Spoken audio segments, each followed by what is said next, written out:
producción de gasolinas y se terminó de arruinar toda la industria petroquímica nacional.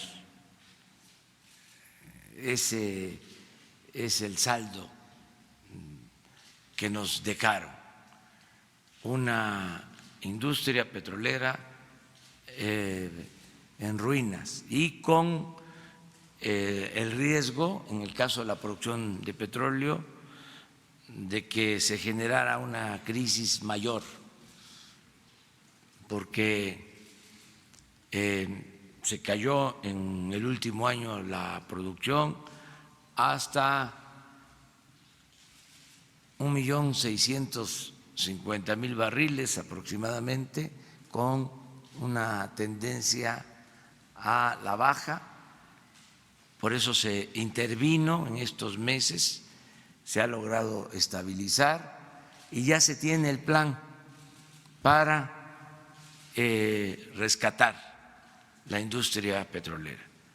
Me siento muy satisfecho, muy seguro, porque se ha actuado bien en el rescate de la industria petrolera y estamos optimistas, a pesar de que nuestros adversarios quisieran que nos fuese mal en esto y en otras cosas.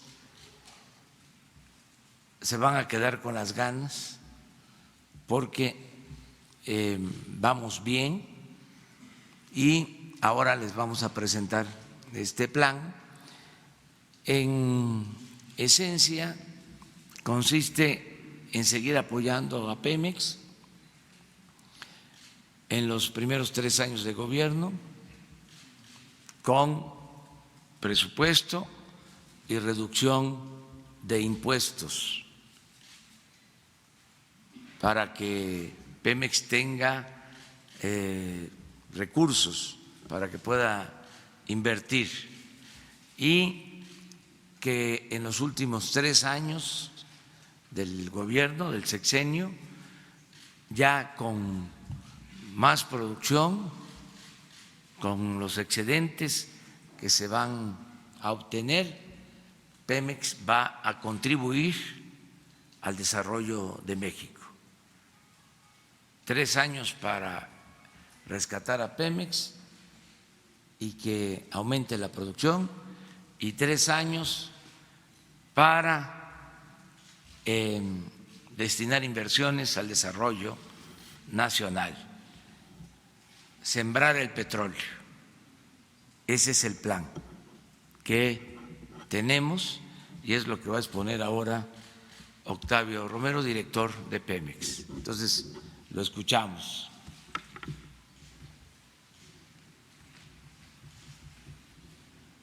Buenos días, gracias, señor presidente. Muy buenos días a todas y a todos. Les informamos que el día de ayer el Consejo de Administración de Petróleos Mexicanos aprobó por unanimidad el Plan de Negocios 2019-2023 en la sesión ordinaria 945. Cabe mencionar que en este Consejo forman parte la Secretaría de Hacienda, la Secretaría de Energía, la Secretaría de Economía, Medio Ambiente y la Comisión Federal de Electricidad y los consejeros independientes. Como ustedes saben, la Ley de Petróleos Mexicanos señala que Pemex tiene que presentar en esas fechas su presupuesto para el año 2020, que fue aprobado en la misma sesión el día de ayer. Procede enviar este presupuesto aprobado a la Secretaría de Hacienda para que sea considerado en la elaboración del proyecto de presupuesto de egresos de la Federación en el próximo ejercicio fiscal. El plan muestra la nueva visión estratégica de la empresa en la línea con la política del Gobierno de México en materia energética y de desarrollo económico. Los aspectos más relevantes se presentan a continuación. Primero, partimos de un diagnóstico Pemex ha presentado una caída constante en su producción de crudo en los últimos 14 años, como consecuencia de la disminución de los montos de inversión, de tal forma que solamente en los últimos 5 años la reducción en la producción fue de casi 600,000 barriles en promedio diario. En el tramo de los 14 años, la disminución fue del orden de más de 1.800.000 barriles, de tal forma que en enero ya del 2019 la producción era de 1.625.000 barriles. Se cayó más la producción en 14 años que la que se producía en enero de este año. Ya se ha logrado, como se ha dicho en otras ocasiones, estabilizar esto y lograr un ligero repunte. Cabe señalar que en el periodo 2011-2018 el 45% de la inversión de exploración se orientó a proyectos de aguas profundas, sin que a la fecha Pemex haya producido un solo barril. Este dato es relevante por el cambio en la política de inversión de la empresa, pues ahora nos vamos a concentrar en desarrollo de aguas someras y áreas terrestres, lo que nos va a permitir, dados sus menores costos, duplicar la actividad exploratoria con los mismos recursos. Al igual que en el caso de las actividades de exploración y producción, la inversión en las refinerías registró importantes decrementos en los últimos años, afectando incluso la disponibilidad de recursos para mantenimientos, y esto ocasionó la caída de los niveles de proceso del Sistema Nacional de Refinación, llevando la producción de refinados a mínimos históricos. Como se observa en la lámina, el dato de enero es relevante, caímos al mínimo histórico de 507,000 barriles de proceso. Al mismo tiempo que se registraba una caída de la producción de petróleo y del proceso de crudo en las refinerías, la deuda de Pemex se incrementaba. En esta gráfica podemos observar que en solo 3 años, de 2013 a 2016, la deuda de Pemex se duplicó, al pasar de poco más de 1 billón a más de 2 billones de pesos. El resultado de lo anterior es que durante los últimos 10 años Pemex ha registrado déficits financieros, como se puede observar en la gráfica. No obstante estos resultados financieros, es relevante señalar que la principal variable que determina dichos resultados es la elevada carga fiscal de la empresa. En la gráfica siguiente podemos observar que Pemex genera ingresos por casi 2 billones de pesos, con lo que al sumar el pago de intereses de la deuda, 2 billones de pesos, sin embargo, paga impuestos y derechos por cerca de 1 billón de pesos, con lo que al sumar el pago de intereses de la deuda se llega al déficit financiero. Es importante enfatizar que Pemex es una empresa que genera valor.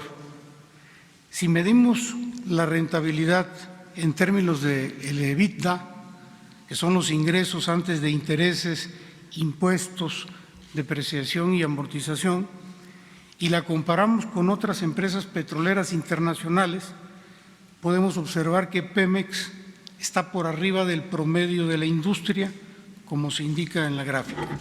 Podemos ver que en primer lugar está Statoil, luego sigue Petrobras y en tercer lugar Petróleos Mexicanos.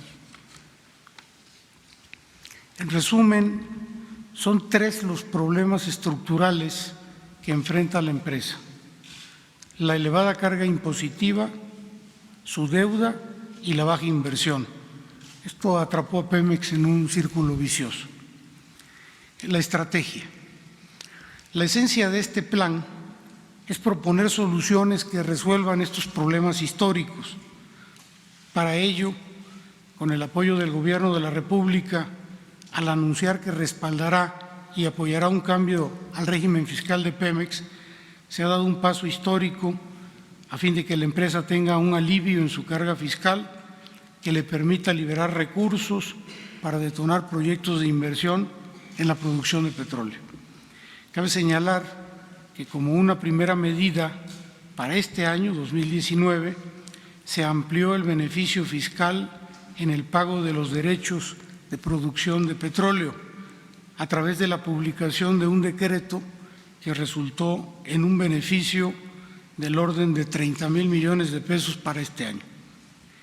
El objetivo es que el Gobierno de la República apoye a Pemex los primeros 3 años de la administración en lo que será una etapa de transición para recuperar la producción de petróleo, para que en la segunda mitad de la administración sea Pemex quien apoye al Gobierno federal para financiar el desarrollo y el crecimiento económico de nuestro país. Para resolver el problema de la elevada carga fiscal, el Gobierno federal tiene previsto presentar una propuesta de reforma a la Ley de Ingresos sobre Hidrocarburos para reducir la tasa del derecho de utilidad compartida, el DUC, a través de un esquema gradual de 7% para el próximo año 2020 y de 4% para el 2021. Cabe señalar que la tasa actual es de 65% y que se llegaría a una tasa de 54% para el 2021. Finalmente, para esta etapa de transición de apoyo del Gobierno federal a Pemex, se está considerando aportaciones de capital para el periodo también 2019-2022, a fin de complementar los requerimientos de inversión. De especial relevancia será la capitalización destinada al financiamiento de la nueva refinería de Dos Bocas, cuya construcción será fondeada con recursos federales. Para 2021 se reducirán las aportaciones de capital del Gobierno federal a tan solo 38,000 millones de pesos. En esta gráfica se muestran los requerimientos de inversión para los próximos años, destacando cómo contribuye la disminución de la carga fiscal y las aportaciones de capital del Gobierno para el periodo de transición 19-21.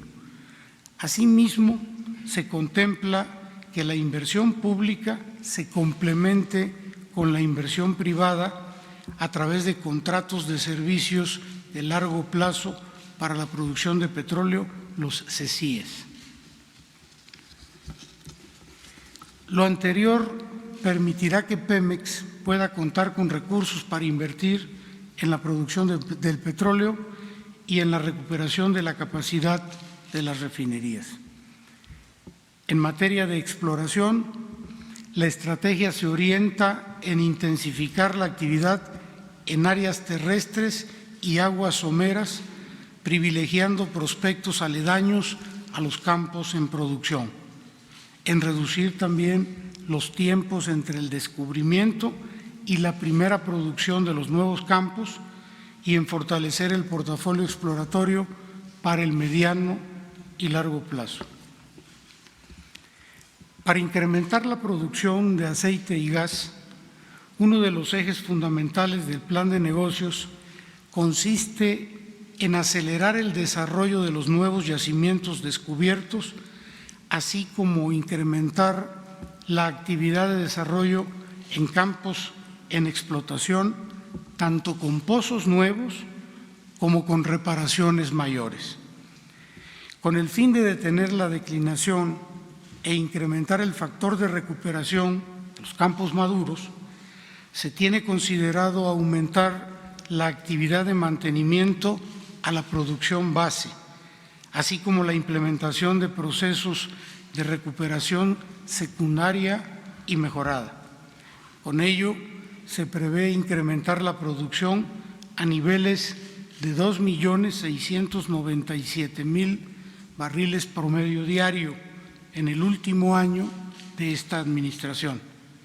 En el documento se detallan las estrategias y sus actividades en que se sustenta esta meta. Por lo que se refiere a transformación industrial, el plan prevé una recuperación gradual de la capacidad de refinación a partir de los mayores montos de inversión que se destinan para la rehabilitación de las 6 refinerías y el desarrollo de la nueva refinería de Dos Bocas. La intención de este plan de negocios es que Pemex tenga recursos para invertir, que le permitan a partir del próximo año incrementar sus niveles de producción en toda la cadena de valor, generando los recursos para mejorar su balance financiero.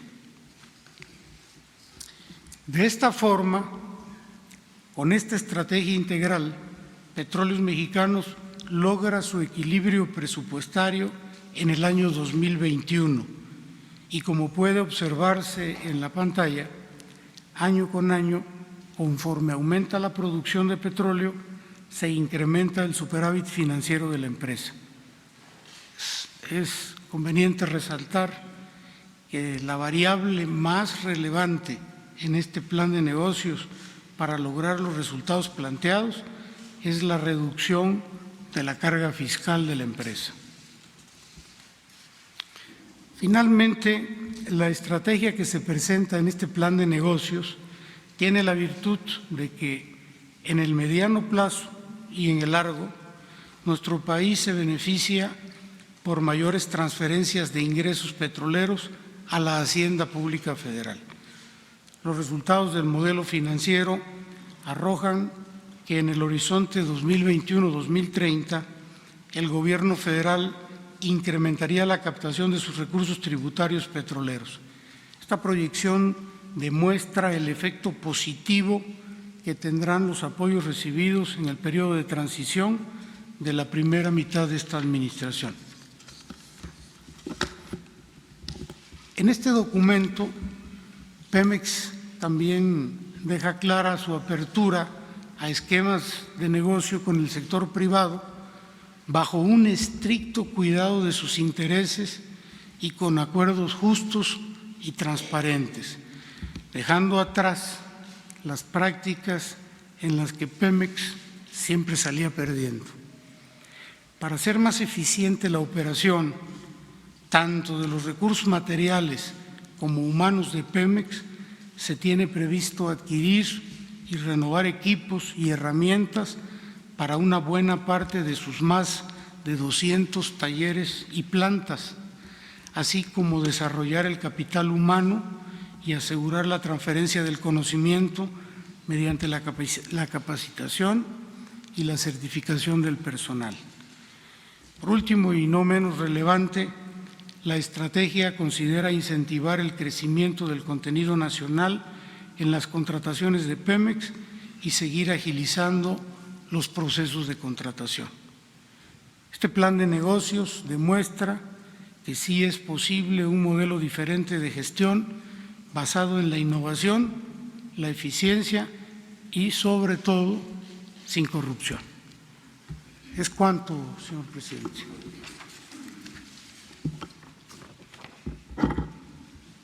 Bueno, pues este es el plan de negocios de Pemex.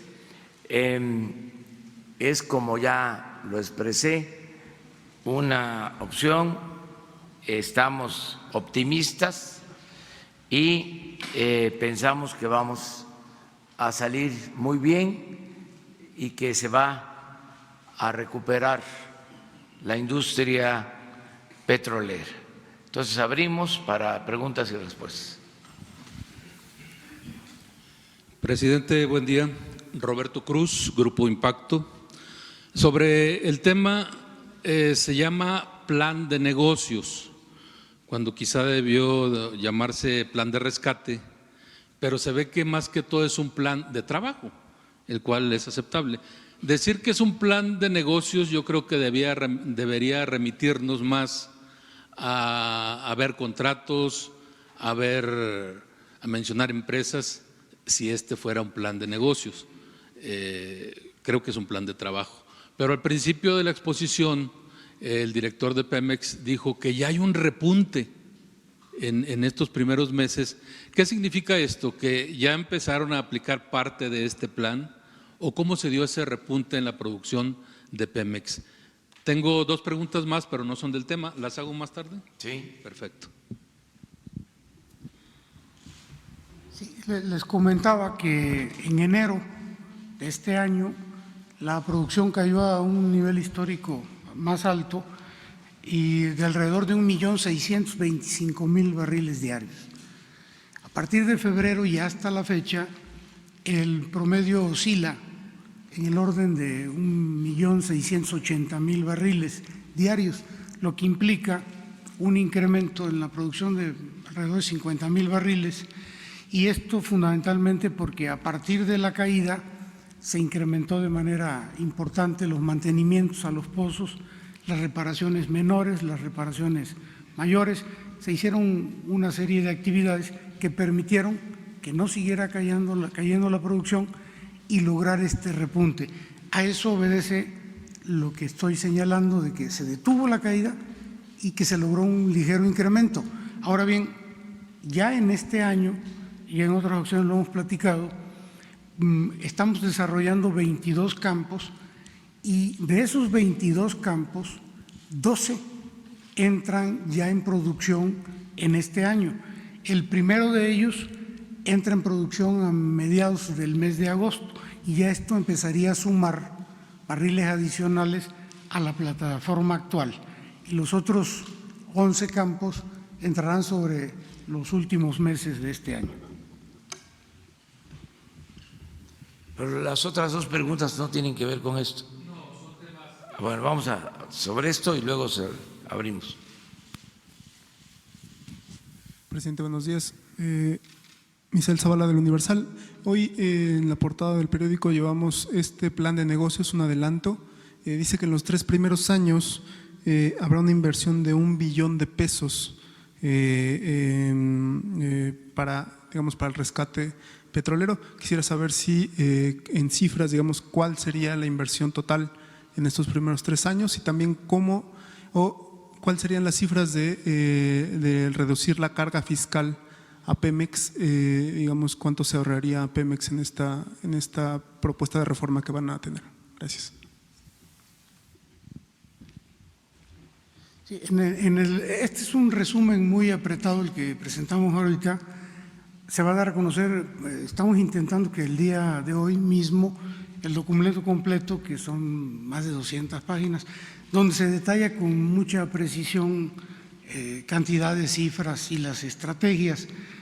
Solo decirles que a partir de la inversión del año 2018, ya en este año creció de manera muy importante la inversión en Pemex, y 2020, que es lo que estamos llamando la etapa de transición, el crecimiento de la inversión va a ser mayor todavía, y esto fundamentalmente por los apoyos del gobierno federal y por la reducción en las tasas del DUC. Entonces, hoy mismo les damos la información muy puntual de todo esto.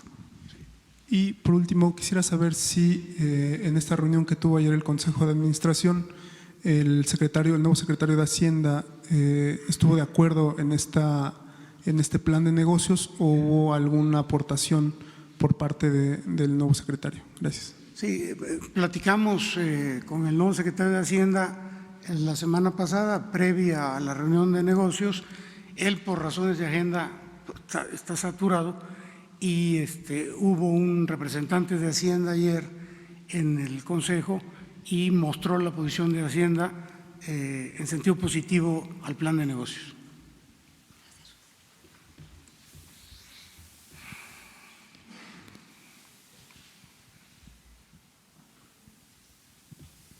Buenos días a todos, presidente. Buen día, Guadalupe Vallejo de Notimex. Preguntarle también si dentro de esta reunión que hubo ayer y de este plan quedaron, ¿qué pasó con los farm outs? ¿Va a haber, no va a haber? Bueno, ya habían explicado ustedes, pero quisiera saber qué se tocó de este tema al respecto. Y tengo otra pregunta para después, si me lo permite. Sí, nosotros estamos contemplando la participación de la iniciativa privada en Pemex de manera muy importante. De hecho, se contrataron empresas para el desarrollo de los 20 nuevos campos. Aquí en la gráfica que presentamos hace un rato veíamos cómo la inversión privada también complementa la inversión de estos próximos años en Pemex, y señalaba yo que es a través de contratos de producción a largo plazo. Nosotros les denominamos CECIES, y estos contratos tienen como finalidad que la iniciativa privada, las empresas, inviertan al 100% en estos campos, y los contratos, principalmente la característica de estos contratos es que a las empresas se les paga por barril recuperado, por barril producido, solo que la cantidad que se paga no es fija, sino que varía dependiendo de la actividad y del riesgo que presente los campos. Entonces, eso da mucha flexibilidad, le da mucha confianza a las empresas y estimula también que inviertan y que se produzca más. Entonces, esa es la intención en esta nueva estrategia. Gracias. Buenos días, señor presidente. Buenos días a todos. Mi nombre es Silvia Diaram, vengo de la ciudad de Toluca y soy de un canal alternativo titulado Intelectua. Señor presidente, mi propuesta es la siguiente. A todos los ciudadanos, de manera voluntaria o involuntaria, se nos quitan unos centavos a la hora de pagar cualquier producto con el pretexto de que no hay cambio, con el pretexto de que no hay monedas o con el pretexto de involucrarnos en algún programa social. Mi propuesta es la siguiente, señor presidente. A veces ni siquiera tenemos la alternativa de decir sí o no. ¿Pueden todos esos centavos, señor presidente, que se nos quitan a todos los ciudadanos a nivel nacional pasar a formar parte de Petróleos Mexicanos para ayudar al rescate de Pemex? Bueno, entiendo que esos planes son en efecto voluntarios, es lo que desee la gente aportar, no para el gobierno. Nosotros no estamos planteando el que te queden esos recursos en el gobierno, es más que nada un asunto del comercio y de la sociedad. Pero en ocasiones, como por ejemplo en los recibos de teléfonos, ahí viene un redondeo que supuestamente es aplicable al siguiente pago. Entonces, si no es así o si no se ve reflejado en el siguiente pago, puede pasar a formar parte de esto. Pero no es, entiendo, obligatorio, y es cosa, como lo planteas, de orientar a la gente, ver el marco legal y decirle a la gente que no se está promoviendo ese tipo de programa. Al contrario, lo que se está haciendo es entregando apoyos de manera directa a los ciudadanos. Ese es el papel principal del instituto para devolverle al pueblo lo robado. Que el jueves, a propósito, se van a entregar los fondos a 2 municipios de la montaña de Guerrero, lo que se obtuvo por la venta de residencias y de terrenos en la última subasta, y el jueves se da a conocer también que la próxima subasta va a ser de este domingo en 8, en Los Pinos. Van a ser las alhajas que se han decomisado la verdad, ayer que me hicieron la presentación, debería hasta de pensarse en una exposición por las características de las alhajas, por la extravagancia. Es algo que no creo que se vea con frecuencia en el mundo. Unos relojes de diamante y unas alhajas de lo más extravagante que pueda uno imaginar. Es para una exposición de cómo ese lujo barato ha llegado a imponerse, cómo esos bienes materiales se han dimensionado, se han puesto por encima de valores culturales, morales, espirituales. Entonces, sí es importante exponerlos para mostrar el nivel de descomposición social al que se ha llegado, la pérdida de valores, la alteración de lo que debe ser importante en la vida, no esas extravagancias. Pero en fin, el jueves ya te dan a conocer las bases para la próxima subasta. Vamos a tomar en cuenta tu propuesta, vamos a analizarlo, vamos a ver si hay alguna ley y si es conveniente hacer un llamamiento a los ciudadanos. Si no es trascendente en cuanto a que afecte, sino que se pueda demostrar que al contrario ayuda, porque puede ser que si la aportación se destine a apoyar a la gente que lo necesita, pues entonces también se diría, ¿no? Pero vamos a analizarlo, porque sí se puso de moda esto en los centros comerciales y hay que ver si se aplica en beneficio de otros o es un ingreso adicional. Exacto, porque además genera muchos intereses. Son cientos de miles de pesos a nivel nacional diarios y genera muchos intereses en cada empresa. Lo vamos a analizar y aquí lo definimos. Nos los dejas de tarea. Sí, tengo otras dos preguntas, señor presidente, pero son de otro tema y viene un personaje conmigo a conocerlo a usted, si se lo permite y si me lo permite después. Está bien. Gracias, muy amable.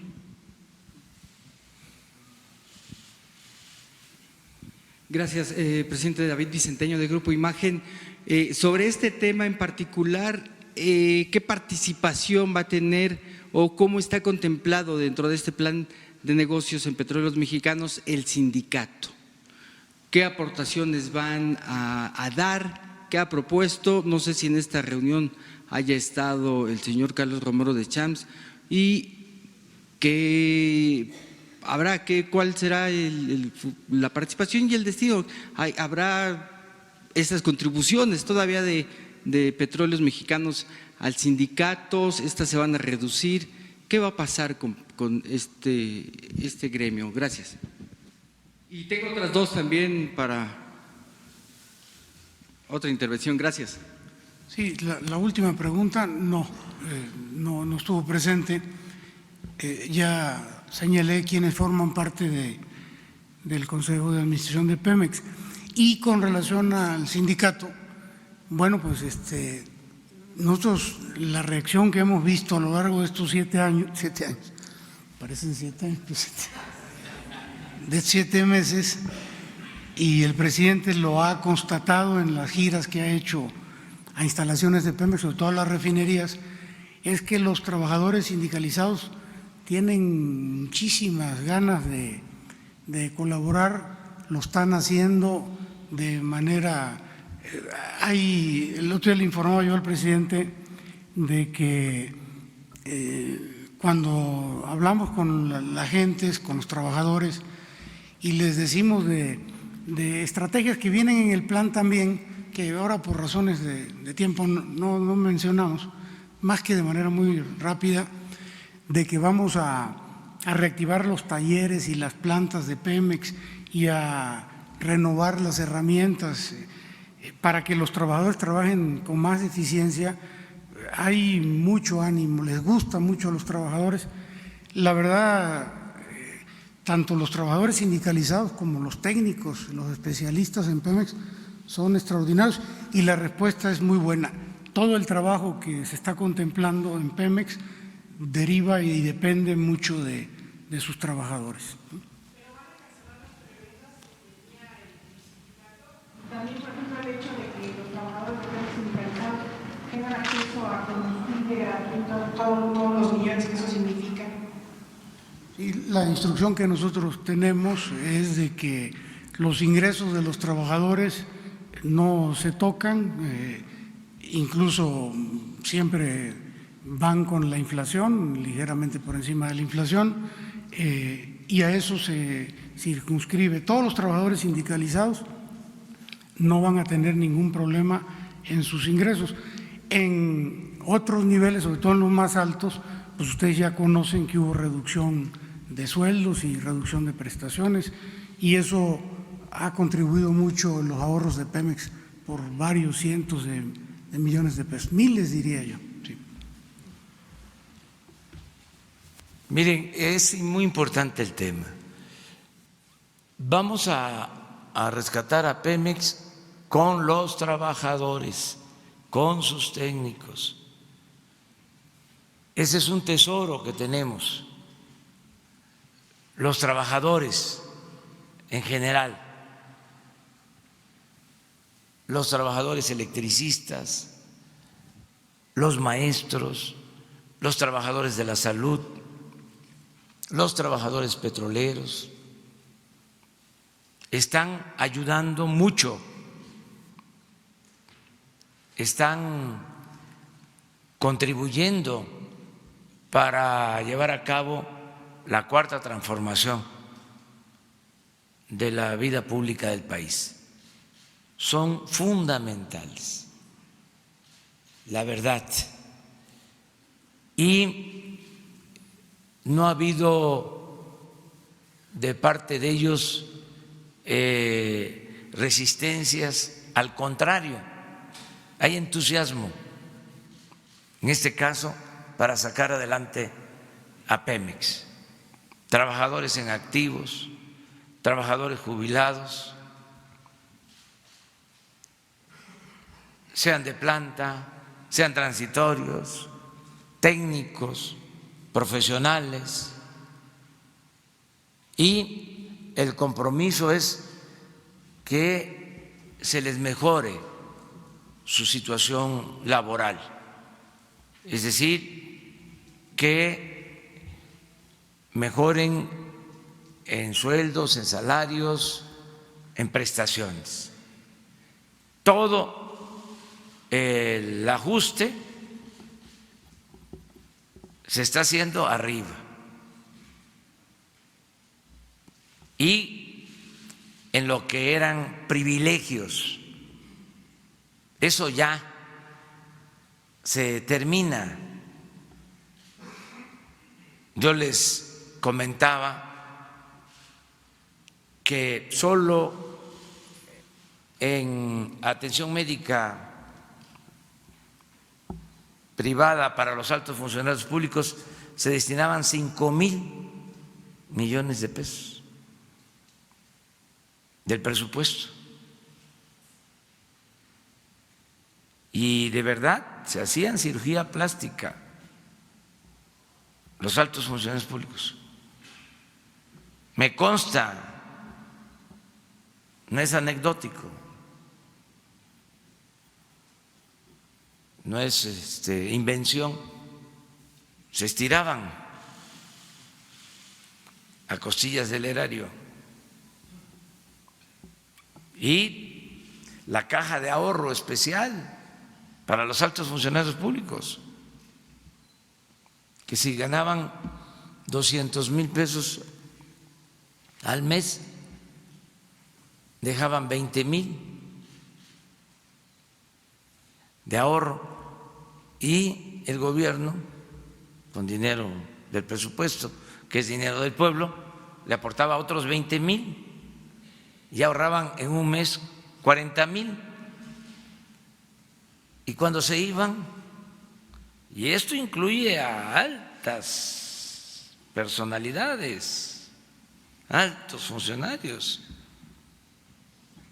cuando terminaban de su encargo o pasaban a ocupar otro cargo, se llevaban ese dinero.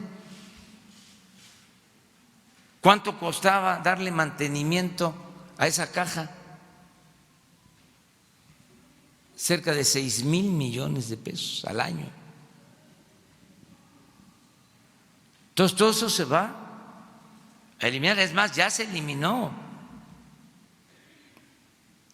Y lo mismo en el caso de organizaciones de la llamada sociedad civil que recibían fondos o recursos extras para sindicatos o la partida de moches. Imagínense a lo que se llegó, que le entregaban presupuesto a cada diputado para que votaran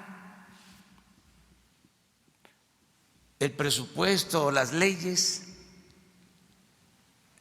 Les entregaban un presupuesto y ese oficio de autorización para la realización de una obra, el diputado podía negociarlo con un presidente municipal, un gobernador, a cambio de un moche.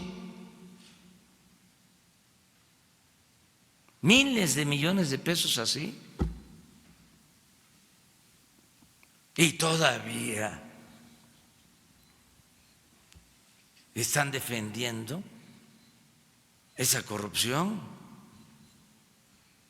o se han quedado callados, actúan como cómplices, gritan como pregonero cuando se trata de nosotros, ¿no? Y callan como momias cuando son asuntos que tienen que ver con el régimen de corrupción del periodo neoliberal. No olvidar, siempre he dicho, perdonar,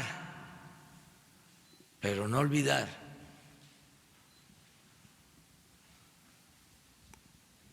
Esto es lo que se está haciendo. En el caso de Pemex, limpiar Pemex, que era de las empresas más corruptas del mundo.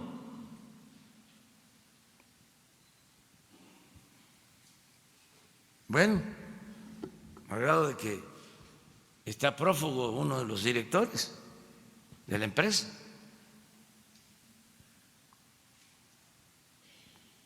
Entonces, va la transformación y tenemos mucha confianza de que vamos a salir adelante. Y repito, insisto,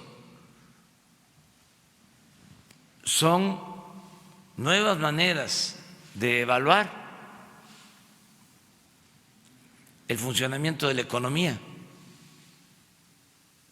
porque la corrupción no se tomaba en consideración en nada, ni las calificadoras,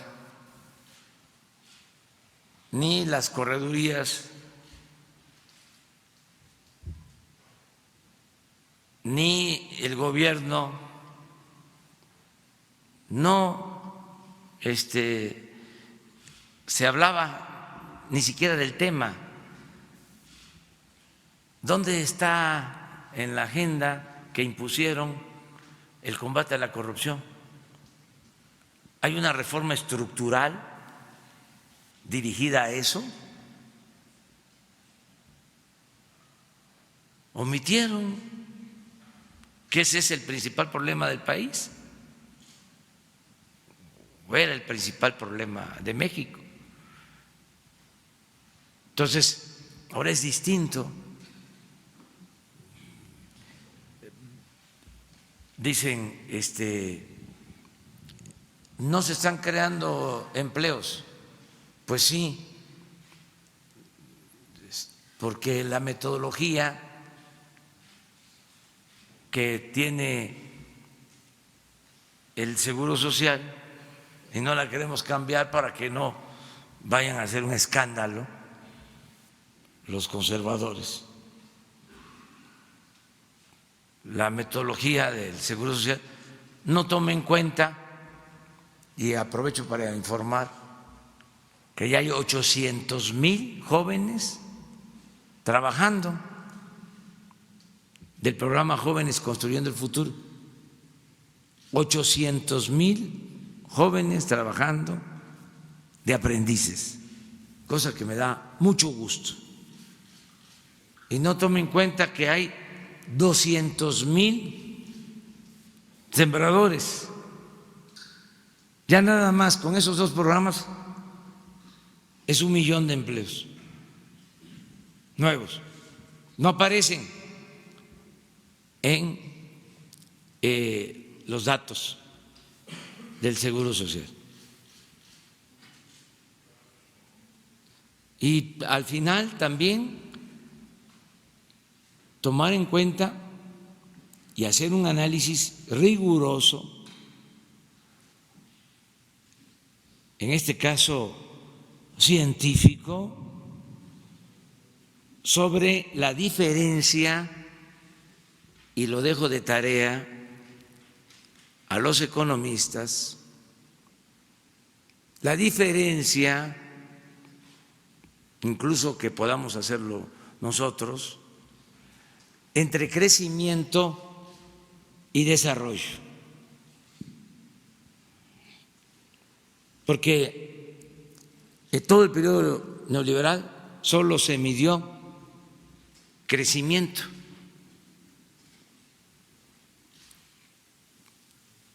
Y pues crecimiento es hacer dinero, es hacer riqueza, pero no implica necesariamente la distribución de la riqueza, la distribución del ingreso.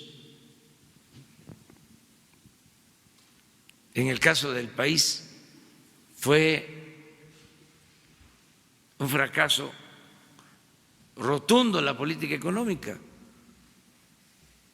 porque ni siquiera hubo crecimiento,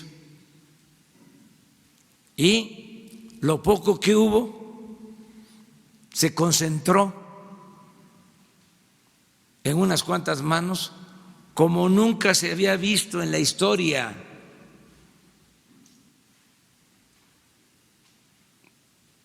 Se produjo una monstruosa desigualdad.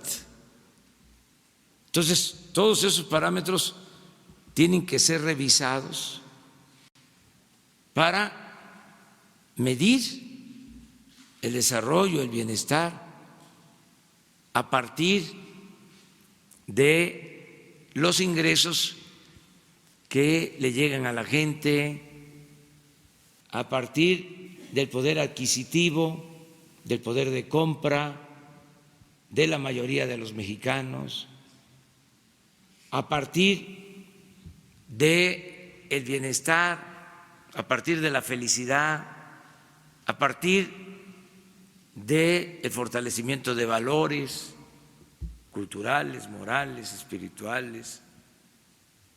Eso es parte de la transformación y es lo que vamos a estar pues elaborando, ahora sí que como se dice pomposamente, en la nueva narrativa.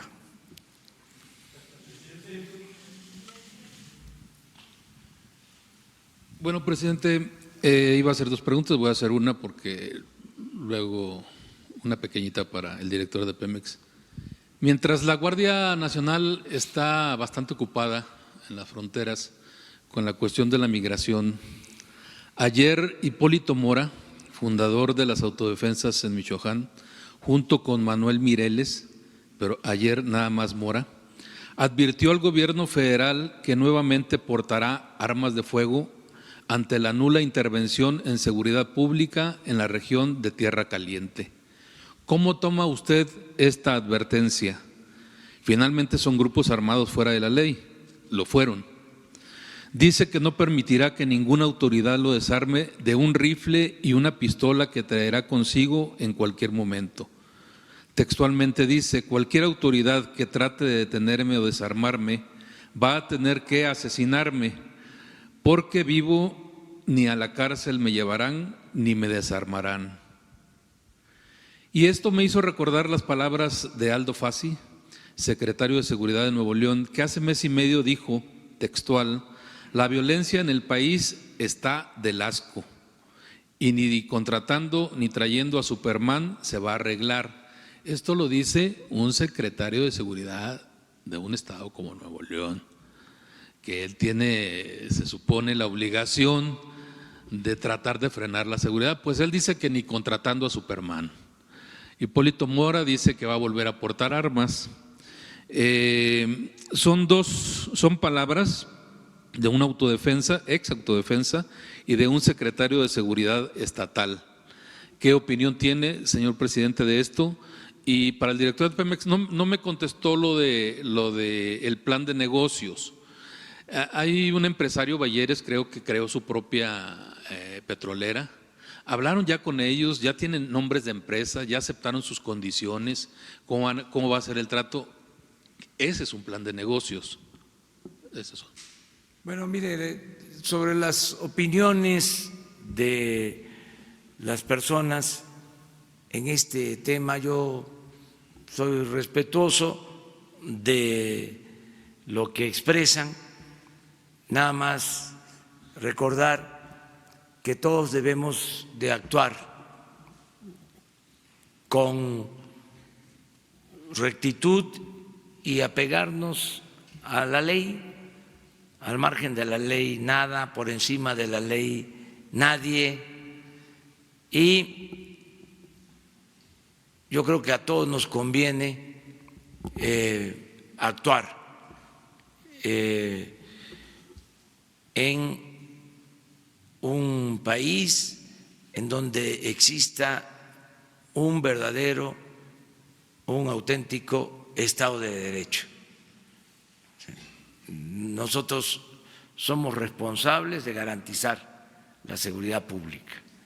Nosotros no estamos porque haya ciudadanos que ocupen esa función que no les corresponde.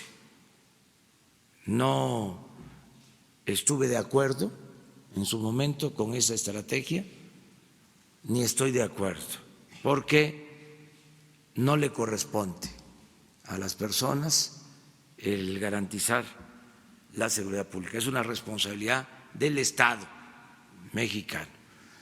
Y lo otro, pues no hacer juicios que en la Biblia se les llama temerarios. Nada de eso. Vamos a actuar con responsabilidad, todos, sin balandronadas. Vamos todos a procurar que las cosas mejoren en nuestro país y estamos trabajando con ese propósito. Estuve antier en la Tierra Caliente y hablé del tema, incluso hasta pedí que hicieran un fragmento de mi intervención y se difundiera sobre el tema de la violencia en Tierra Caliente y en el país, porque ahí, en Buenavista, asesinaron al presidente municipal electo y hay un ambiente de mucha inseguridad. Sí, en esa zona, y hablé sobre el tema y ahí está mi postura, muy clara al respecto. Acerca del programa de negocios, yo coincido, fíjate, contigo, de que no se le debería llamar así, porque puede ser plan de negocio público, porque los únicos negocios que deben de interesar a los servidores públicos son los negocios públicos. Entonces, más en el caso de Pemex, pero ese es otro asunto. Sí, hay empresas que recibieron contratos, una de ellas es la de Alberto Balleres, y son de las pocas empresas que están cumpliendo, porque ya están trabajando sus campos o las concesiones que se les entregaron, y tengo entendido que ya a finales de este año empiezan a extraer petróleo. Lo destaco porque se dieron 107 contratos con la llamada reforma energética y la mayoría de las empresas no están invirtiendo. Es decir, no están explorando y perforando pozos para extraer petróleo. Tienen ahí sus contratos.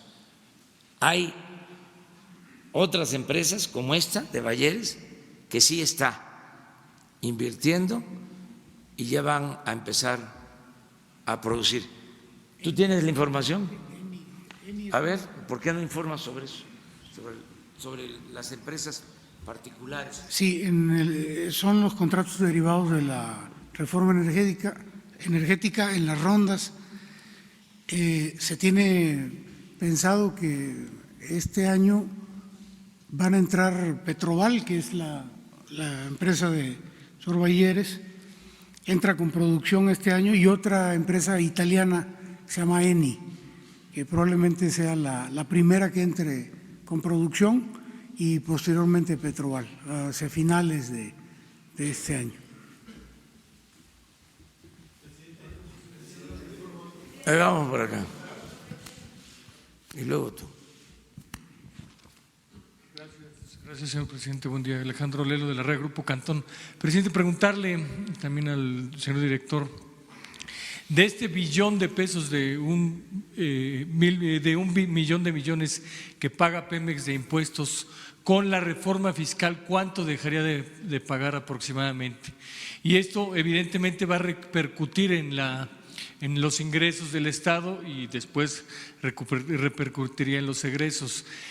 ¿Cómo van a recuperar esa pérdida, esa falta de ingreso de Pemex, señor presidente? Si me permite después una segunda pregunta, gracias. El dato. Sí, el dato para 2020, ya empieza la reforma fiscal, que hay una reducción de 7 puntos en el DUC, se está estimando algo así como 58,000 millones de pesos. A eso equivale el 7%. ¿Y tienen contemplado de dónde saldrían esos recursos? Sí, para de una mejor recaudación. O sea, Pemex está haciendo un esfuerzo de ahorros importantes. Bueno, baste decir que con no permitir el robo de gasolinas se calcula un ahorro este año de alrededor de 50,000 millones de pesos por no permitir el huachicol. Eso es lo que estimamos, más otros ahorros en las contrataciones. ¿Cuánto nos hemos ahorrado? En las contrataciones de los 22 nuevos campos, 24,000 millones de ahorro con relación a lo que se pagaba por esos mismos trabajos el año pasado. Entonces, eso es importante. Entonces, esto significa, por un lado, que rinde más el presupuesto y por el otro lado, que hay también más recaudación. Al tener la gente más confianza en el gobierno, están pagando más sus impuestos. Ya ni hablar de impuestos, sino de contribuciones. Les puedo decir que al día de ayer teníamos 60,000 millones de pesos más recaudados que el año pasado, porque tengo un reporte semanal de ingresos y de egresos. Entonces voy pendiente de cómo va el ejercicio del presupuesto y estoy pendiente de cuánto se recauda para tener finanzas públicas sanas.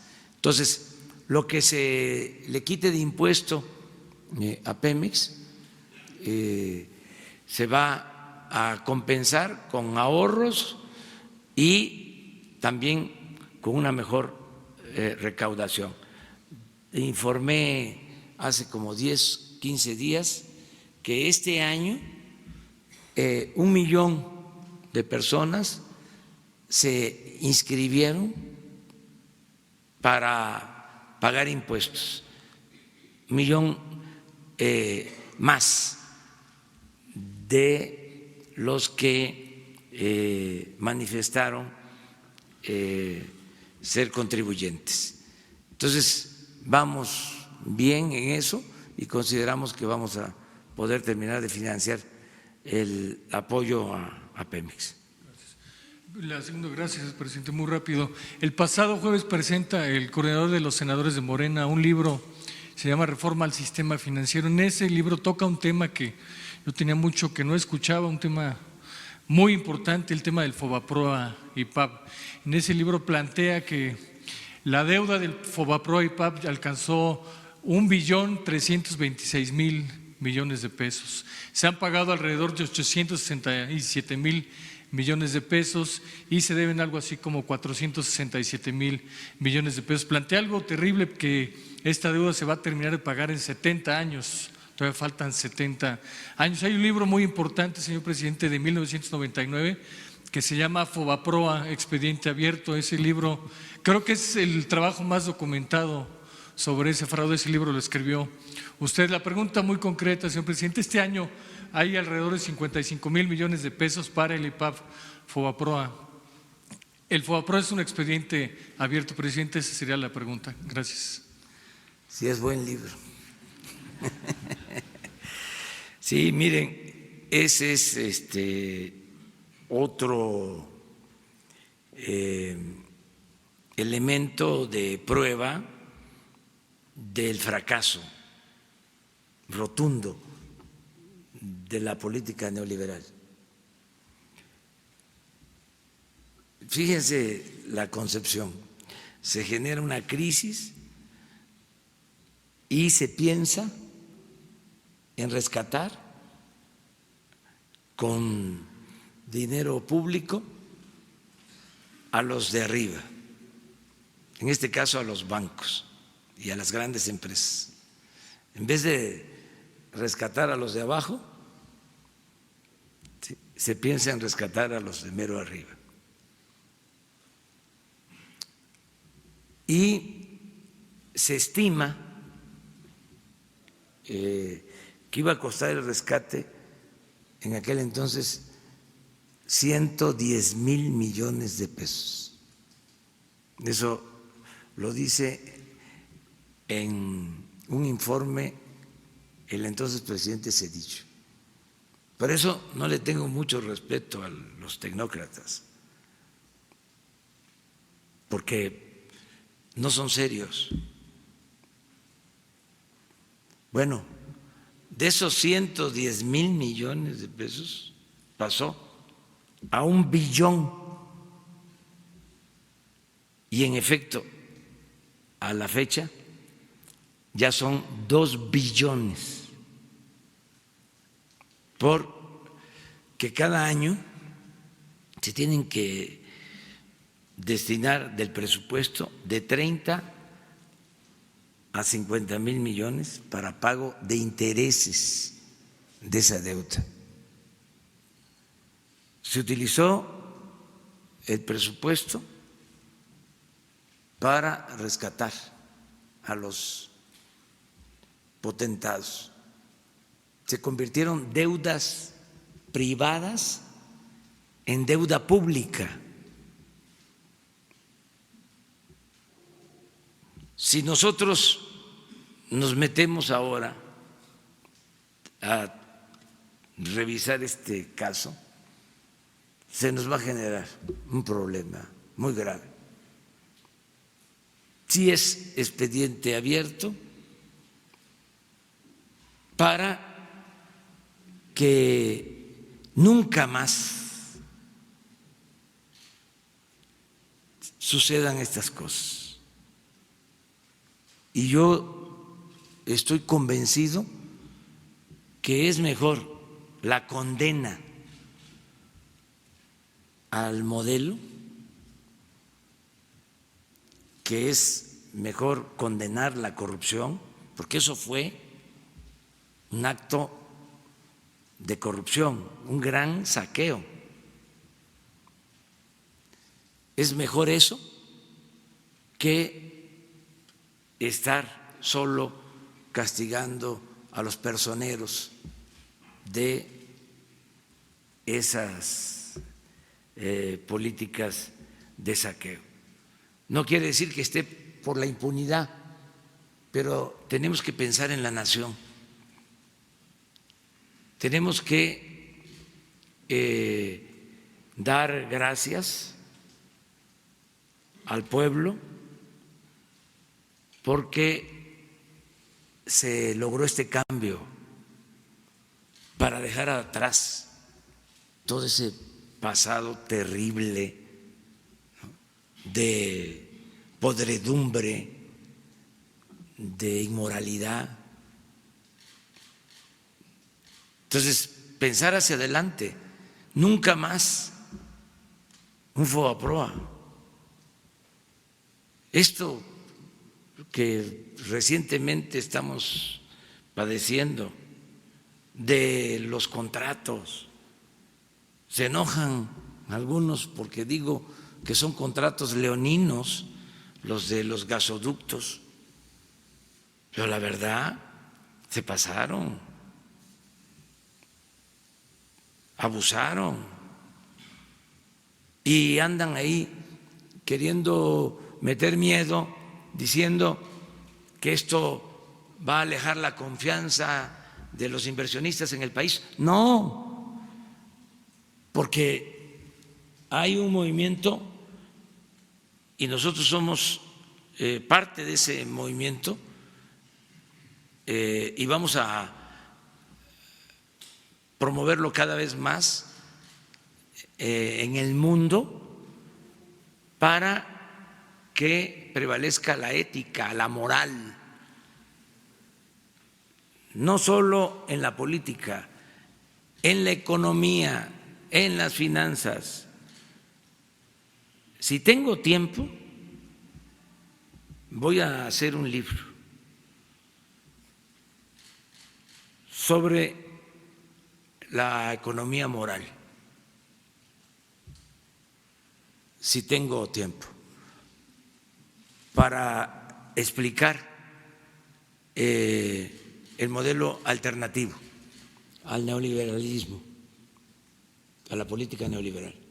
O sea, ¿qué es lo que nosotros proponemos de manera muy clara como opción, como alternativa? Y tiene que ver básicamente con la honestidad. ¿Así se llamaría su modelo económico, economía moral? Economía moral.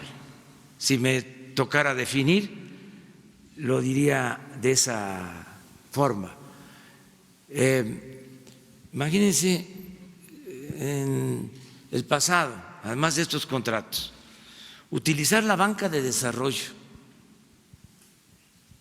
que tiene que ver con la administración pública, para dar créditos a Odebrecht, o utilizar la banca de desarrollo para comprar las plantas de fertilizantes y dejar esa deuda pública. Entonces, todo eso tiene que cambiar.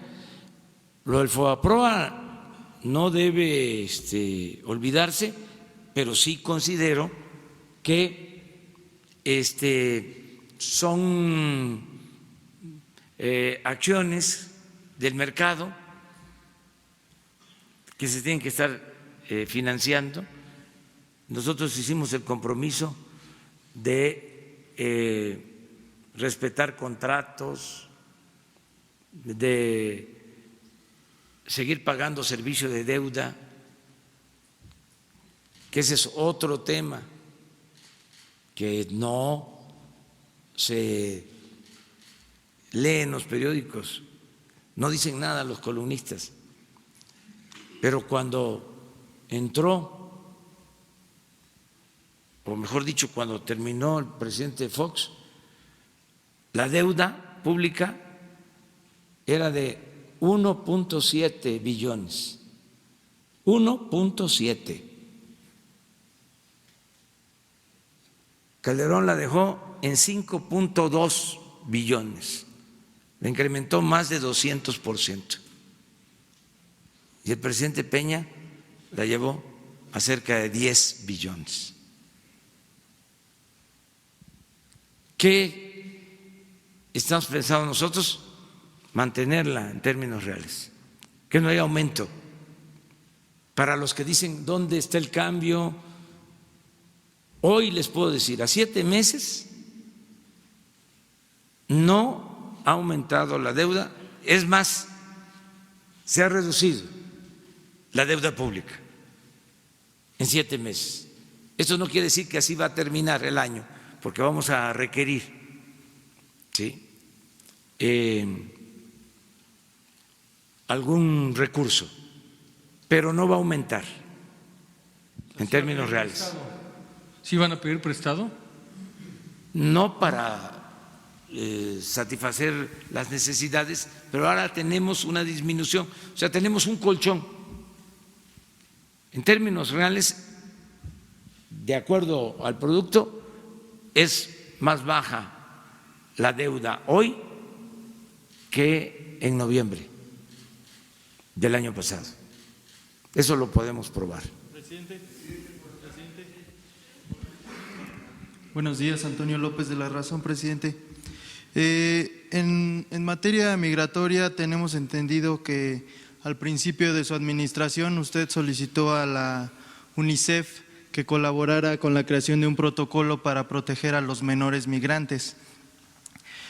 Tuve la oportunidad de platicar con Christian Skug, representante de la UNICEF en México, y me platicó pues que este protocolo está prácticamente listo, se lo van a presentar la próxima semana, y me comenta que pues varias de las acciones se están replicando la llamada ley Zampa, que se aprobó en marzo de 2017 en Italia y que ha sido muy efectiva.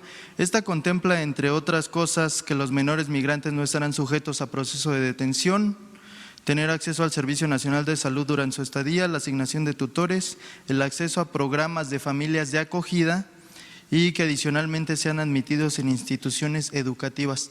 En esa materia, preguntarle, presidente, pues, ¿cuál es el análisis que usted tiene de esta propuesta, de qué forma se ha avanzado y si ya tienen pues en su visión pues de dónde van a obtener los recursos, toda vez que Italia invierte alrededor de 600 millones de euros anualmente para proteger un promedio de 20,000 menores? Nosotros lo vamos a hacer y es un acuerdo, un convenio con UNICEF.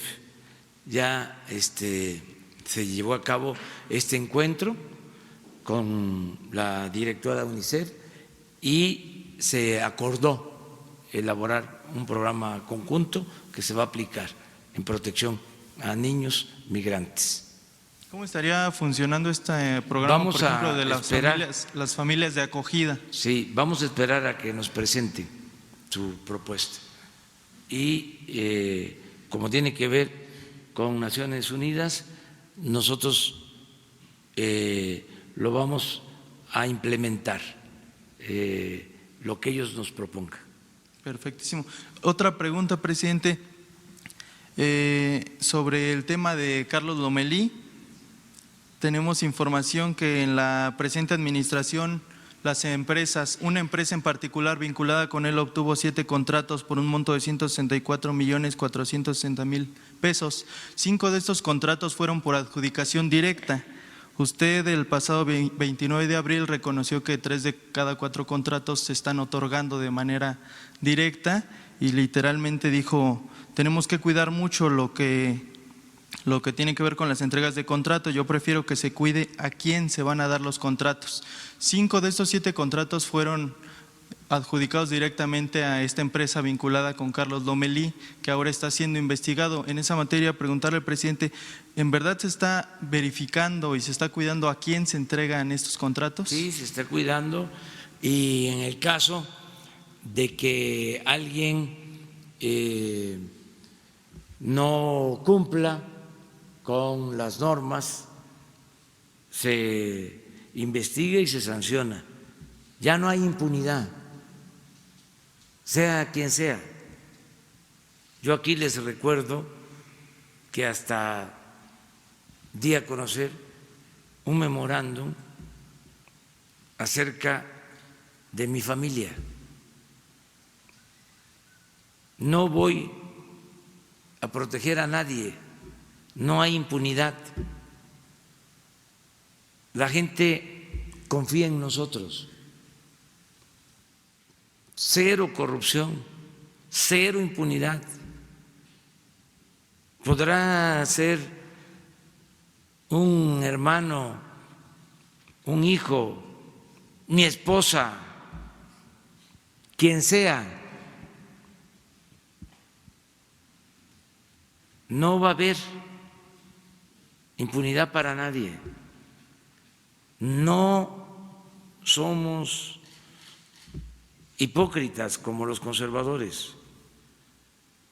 Pero no, nosotros estamos aquí por principios, por ideales, y lo que estimo más importante en mi vida es la honestidad.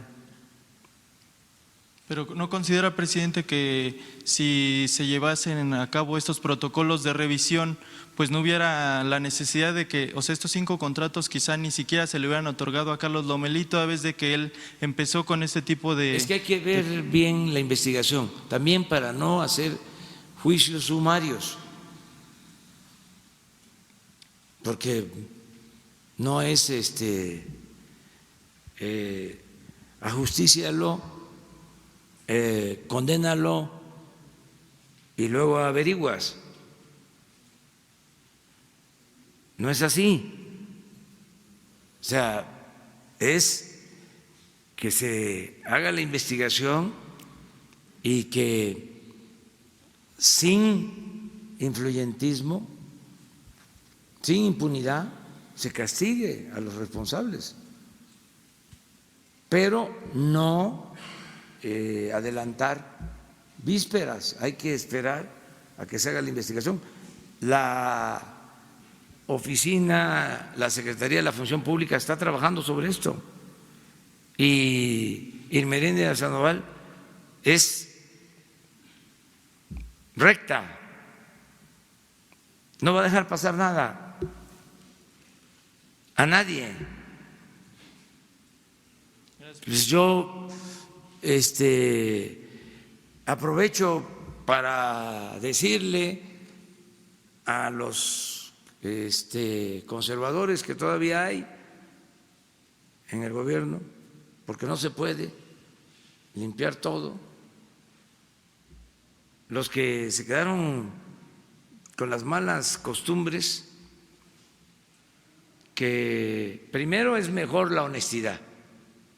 Me refiero al concepto de honestidad que tiene que ver con la congruencia, porque la honestidad tiene una connotación amplia, no es nada más honradez, la honestidad es más, es como la diferencia entre cultura y educación. La cultura es todo, eso es más que la educación. Entonces, en honor a la honestidad, a la congruencia, si no están de acuerdo con la política económica que estamos aplicando y con la política en general, es mejor que digan, voy a buscar otra opción, otra alternativa. O sea, no estar laborando en contra de la forma en que uno piensa. Entonces, o mejor dicho, no estar en un gobierno que tiene una política distinta a la manera de pensar del servidor público. O sea, es más honesto decir, no estoy de acuerdo. ¿No? Eso por un lado. Y lo otro es que suele pasar, aunque no es la regla, y hay excepciones, de que quienes no están de acuerdo con los cambios es porque estaban acostumbrados a las prebendas, al lucro. Los conservadores son muy corruptos, nada más que son también muy hipócritas. Su verdadera doctrina es la hipocresía. Se dicen hasta gentes de bien. Entonces, está demostrado históricamente. Cuando ha habido más saqueo, ha sido en los periodos de gobiernos conservadores. Este periodo, que se llevaron todo lo que pudieron, son muy ladrones. Entonces, hay que ir limpiando poco a poco, hasta que no haya corrupción, que se termine por completo la corrupción, de arriba a abajo. Y lo vamos a lograr porque la mayoría de la gente es honesta. El pueblo de México es un pueblo honesto. Yo tengo experiencias de amigos, una vez hasta lo cuento en un libro, venía en un avión comercial y dejó su cartera en el revistero y llegó a México y se dio cuenta que había dejado la cartera, la perdió. Pero como en la cartera se trae la identificación, de repente, como a la semana, le hablan de un pueblo de California, un campesino migrante de Veracruz, de una comunidad indígena. Y le dice, ¿usted es fulano de tal? Sí, yo soy. Ah, y perdió su cartera. Sí, sí. Ah, ¿y cuánto tenía en su cartera? Ya le dice, pues 5,000 pesos. Ah, pues fíjese que yo la tengo. Porque seguramente él ese avión lo tomó para ir a Los Ángeles y encontró la cartera, la guardó. Le dice, esta es su dirección porque se la quiero mandar. Entonces le dice mi amigo, oiga, ¿por qué hace esto? Ah, porque así me enseñaron mis padres, a hacer el bien sin mirar a quién. Eso existe en nuestro pueblo. La corrupción se da arriba y afortunadamente esa mancha negra no logró extenderse y eclipsar todo. Se mantuvieron los valores. Por eso vamos a sacar adelante el país, porque hay una gran reserva de valores culturales, morales, espirituales. Entonces, sí hay mucha honestidad en nuestro pueblo para sacar adelante al país. A ver, Sara, terminamos con Sara. Contigo después. ¿No esperarías mañana y tú empiezas? A ver, Sara. Gracias, presidente. Sobre el plan de negocios de Pemex, quiero hacer dos preguntas. Si había confrontación, como se dice, entre el gabinete, algunos integrantes del gabinete por este plan, o qué pasó ahí. Sobre la capitalización, porque decía el director de Pemex que se va a invertir en la refinería de Dos Bocas, si pudiera haber más detalles sobre esta capitalización, ¿cuánto sería? Y por otro lado, preguntarle a usted, presidente, si se va a reunir en estos días con empresarios como Carlos Slim por el tema de los ductos, se dice por ahí que tiene previsto un encuentro, y preguntarle si ayer se reunió con Ildefonso Guajardo en la tarde. Gracias. No, no me reuní con el señor Guajardo. Por aquí. No. A lo mejor se reunió con otros servidores públicos, no, pero no conmigo. Se está dialogando sobre los gasoductos, hay una mesa. ¿Pero usted directamente se va a reunir? Todavía no tengo el reporte de propuestas.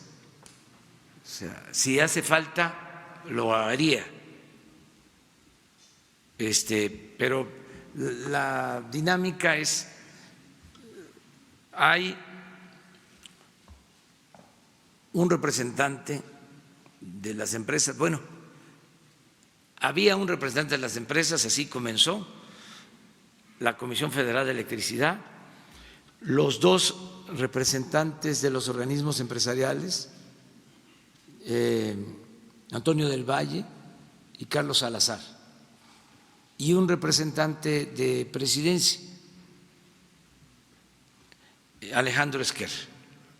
Esa es la mesa.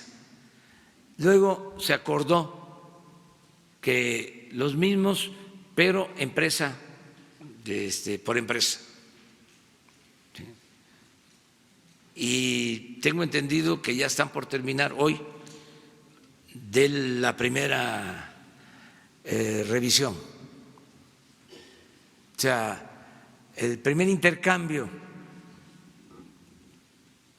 y luego van a haber propuestas y contrapropuestas hasta que se busque un acuerdo, que ese es el propósito, llegar a un acuerdo, ¿sí?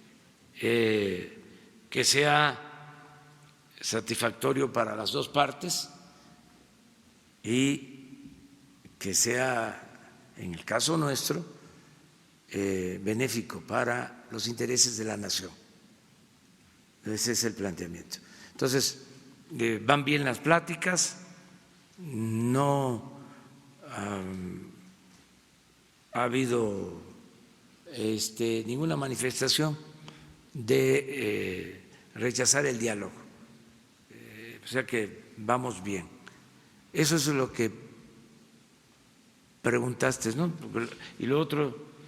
Lo del plan de negocios de Pemex, en el tema de la capitalización de lo de la refinería, también sí hubo acuerdo entre los integrantes del gabinete que participaron, y ¿qué esperarían de las calificadoras con este plan? Gracias. Sí, tuvimos una reunión con el secretario de Hacienda, Arturo Herrera,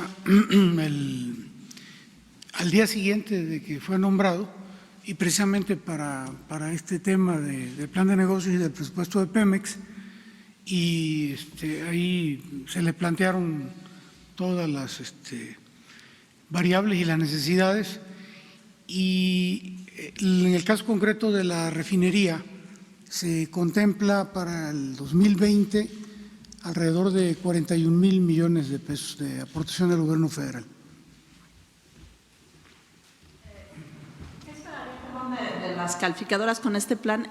Y si tuviera la cifra de cuánto aparte de la refinería se va a invertir en… Lo de las calificadoras yo te lo contesto, o sea, no sabemos, porque como no han actuado con profesionalismo. ¿Cuál es el cuestionamiento principal a las calificadoras? Como al Financial Times y toda esta prensa especializada en finanzas. No vieron nada, se quedaron callados cuando estaban saqueando a Pemex y lo calificaban o calificaban a la empresa muy bien. No había ningún problema. Entonces, apenas llegamos nosotros, empiezan a bajarnos la calificación.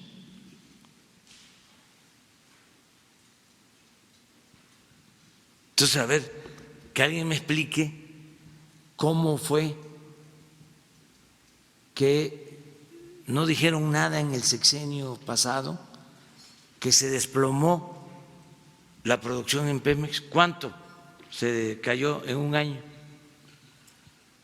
Fueron como 300,000 barriles. 300,000 barriles diarios. ¿Cuánto creció la deuda? En 3 años creció de 1 billón a más de 2 billones. O sea, al doble la deuda. ¿Y qué calificación tenía Pemex? Se la subieron. O sea, digo, ese es el asunto. No les gusta. ¿Pero qué? ¿Nos vamos a quedar callados ante lo irracional? No. Tienen que haber argumentos. Entonces, no sabemos qué van a hacer, pero bueno, no vamos a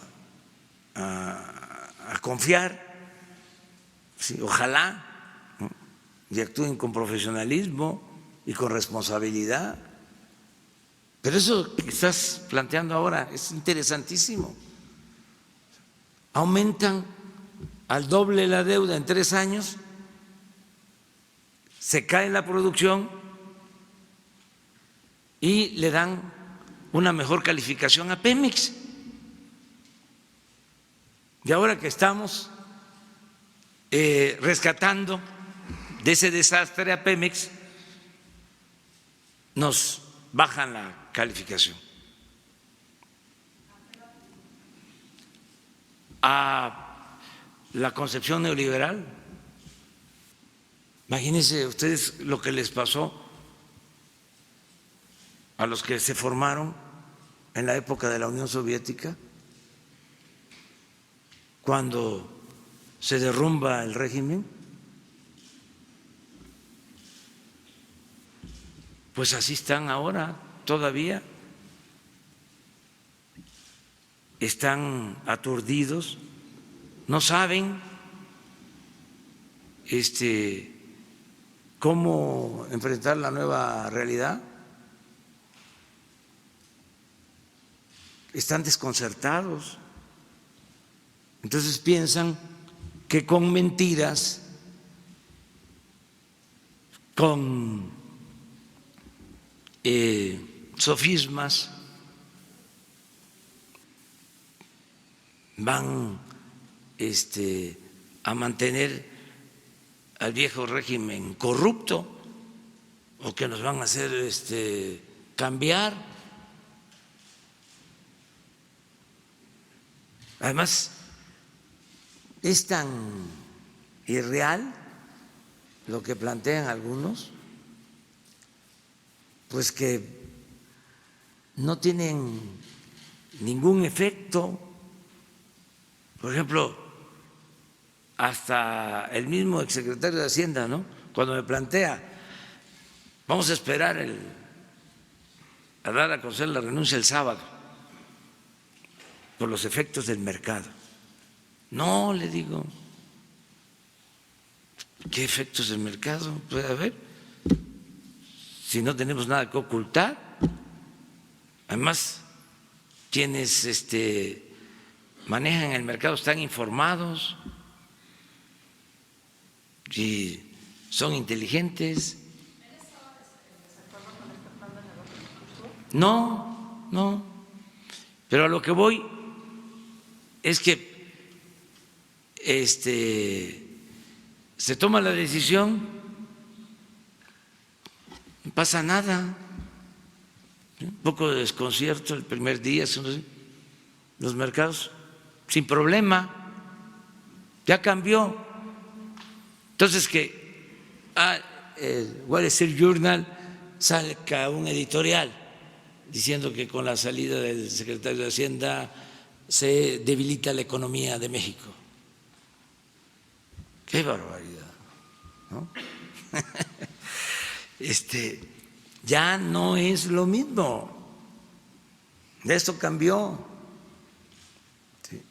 Hay confianza en el país. ¿Y saben por qué hay confianza en el país? Porque hay honestidad en el gobierno. ¿Qué confianza le podían tener a quienes se dedicaban a saquear y a robar? Si era un botín el país. Ahora México tiene más fama, ha recuperado su fama histórica de ser un país con mucha fortaleza, sobre todo cultural. Ya no es el ejemplo de la corrupción, de las extravagancias. Eso ya cambió y eso es lo que nos da mucha autoridad y nos ayuda a sacar adelante la economía y todos los problemas que podamos enfrentar. Inclusive les podría decir que aún el modelo económico más perfecto no funcionaría con el componente de corrupción que prevalecía en México. No era nada más un asunto del modelo, es que era una corrupción generalizada en todo. Estaba tomado el gobierno. Bueno, les comenté ayer de cómo no pagaban impuestos. ¿En qué país hay ese influyentismo? Y habían empresas grandes metidas en todo el gobierno. Tenían negocios desde Pemex hasta el DIF, pasando por Cultura, en todo el gobierno. Entonces, por eso están algunos nerviosos, otros no. Los verdaderos empresarios están contentos. Los que están molestos son los traficantes de influencia, pero los empresarios están a gusto porque, contrario a lo que piensan, está aumentando el consumo, hay reactivación económica, entonces se ayuda al comercio, se ayudan las empresas, se está fortaleciendo el mercado interno. Ya me voy, mañana, Pemex, a ver. Gracias, señor presidente. Sandra Aguilera, de Grupo Larsa Comunicaciones. Trabajadores de Pemex nos informan que hay pozos piratas en los activos de producción de Bloque Sur, los cuales dan una producción de barriles diarios, BPD, barriles de producción diarios, y le dicen piratas porque no están registrados en el programa de operación semanal, el POS y el PQM, programa de operación mensual. De cada pozo pueden llegar a sacar una pipa. ¿Usted ya tiene conocimiento de estos pozos y qué piensan hacer al respecto? Gracias. Sí, no, concretamente de este caso no. Hay muchos pozos en Pemex que ya están en su etapa terminal con muy poca producción, otros que están cerrados. Hay un programa donde estamos pensando reactivar muchos pozos a partir de recuperaciones secundarias y mejoradas. En este caso concreto no tengo ese dato, pero lo voy a, por favor, se lo voy a agradecer mucho. Muchas gracias. Mañana.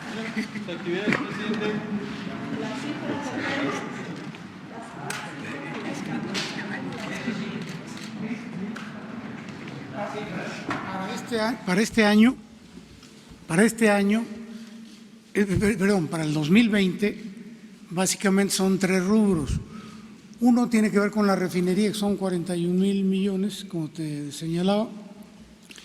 Otro tiene que ver con Campos Nuevos, son alrededor de 25,000 millones. Y al que me referí como el principal, que tiene que ver con la reducción del DUC, de la tasa de impuestos, que son 58,000 millones. Eso en términos generales.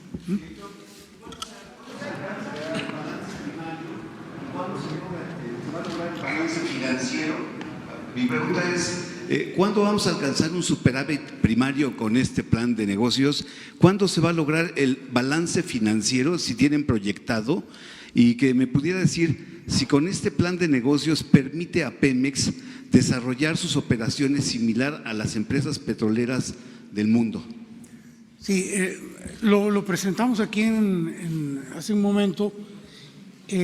Con estos apoyos, ya este año se recibió un apoyo importante, ¿no? Que se señalaba que eran 30,000 millones. El próximo año, el 2020, estos a los que me referí son 3. Esto nos va a permitir que en el 2021 ya tengamos un superávit financiero.